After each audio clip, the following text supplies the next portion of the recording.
Discourse and Context by Pretyasari.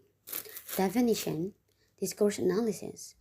Broadly speaking, discourse analysis refers to attempts to study the organization of language above the sentence or above the clause, and therefore to study larger linguistic units such as conversational exchange or written text. Discourse. Michael Stubbs, in his work, Stubbs defines discourse as a unit of communication larger than a single sentence.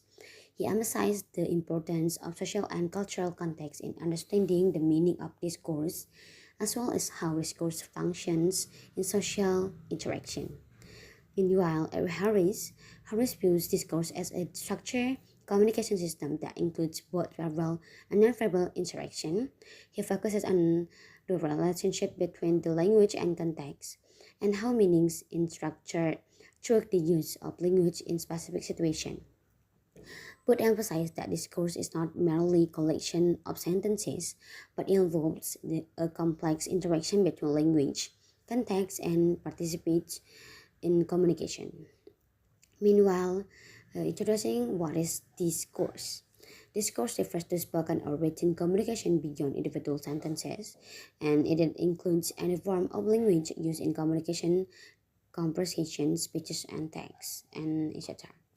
Key terms: discourse analysis is the study of how language is structured to convey meaning in real context.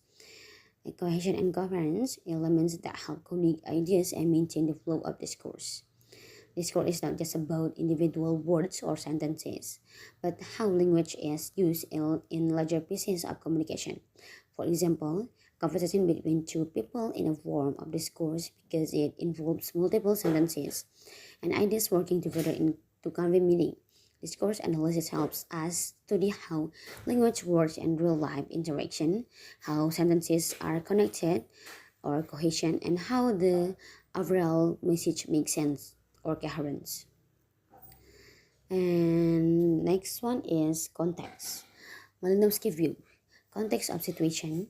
Malinowski introduced the idea that language is bound to the situation in which it is used. In his study of his Tabrian Islanders, he observed that the meaning of language varies from its use in specific situations familiar to the participants. Context-dependent meaning. According to Malinowski, the meaning of an utterance cannot be understood in isolation. It is always tied to the situation in which it is spoken.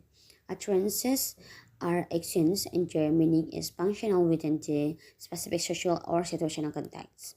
He argued that spoken language, whether in primitive or modern societies, relies on context to convey meaning. So what is context? Context is the situation or environment in which communication occurs, and it influences how language it is interpreted and how meaning is conveyed. Types of context and social context. The relationship and social structure that influence how communication occurs. The second one is culture context. The shared beliefs and values that shape how messages are framed or understood. And the third one is situational context or specific situation where communication takes place, affecting discourse norms. And the last one is a linguistic context, the surrounding language that can alter the meaning of specific terms or phrases. And the relationship between discourse and context. Discourse depends on context. The meaning of any discourse, spoken or written, is implicit by the context in which it occurs. And context shapes discourse. The word we choose, the way we structure sentences, and the meaning behind them all depend on the context. Example like, can you pass a salt? In a dining context is a request. Meanwhile, for can you pass a salt? In a chemistry lab could refer to an experiment. Theoretical perspective. Malinowski context of situation. Malinowski emphasized that language in use or discourse cannot be separated from the context of situation. He argued that understanding discourse requires analyzing the immediate situational context in which language is spoken. Himes and sociolinguistic. Himes expanded this view by highlighting the importance of social context, including factors like roles, rights, obligations, and cultural norms which shape the production and interpretation of discourse, and types of context in discourse. The first one is linguistic context, refers to the language that surround the discourse, such as persuading or following sentences that shape the meaning of an utterance. The next one is situational context, involves the specific situation in which discourse occurs, including physical location, time, and participation involved. And the last one is cultural and social context, refers to broader culture and social norms that affect how discourse is produced and understood. This includes shared knowledge, societal values, and power dynamics. The next one is types of discourse. Spoken discourse, example like conversations, speeches, and interviews. The written discourse is essays, articles, emails, or letters. And for formal discourse like speeches, presentation, and business meetings. And the last one is informal discourse like casual conversation or text messages. And the role of context in discourse analysis. The first one is taxes, words that rely on context to be understood, like here, there, this, and that. And the next one is perception, assume knowledge shared by the speakers. And the next one is speech acts, what the speaker intends to do with their words, like request, promise, or apology. And the last one is implicature, what is implied but not directly stated. Example of discourse and context. Conversation example like person A, are you coming to the meeting? And person B, I have a dentist appointment. Context explanation. In this context, person B response implies that they will not attend the meeting because of the dentist appointment, even though they don't directly say no. And importance of understanding discourse and context.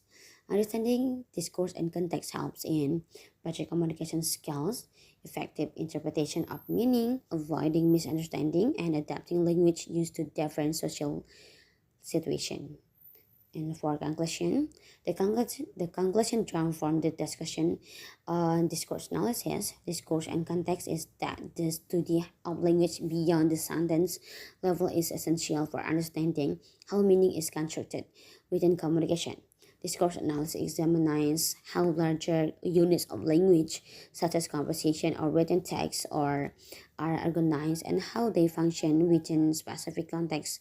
Both formal structure and social culture influences must be considered in interpreting meaning. And key insights include like discourse analysis focuses on how sentences connect within a broader structure, but meaning cannot be fully derived from structural analysis done. Pragmatic considerations such as intent and context are crucial, and content plays a critical role in shaping discourse. A discourse in turn can predict or alter the context in which it occurs. The reciprocal relationship emphasizes the complexity of communication. Theories such as intertextuality and speech act theory underline the active nature of discourse in creating meaning, highlighting that understanding discourse requires looking beyond isolated sentences to how language functions in real world situations. And in this sense, discourse and context are intertwined, and to fully grasp the meaning of any communication, one must consider both the structural aspect of language and the situational, cultural, and social context in which it is used. So that's all from me. Thank you, and wassalamualaikum warahmatullahi wabarakatuh.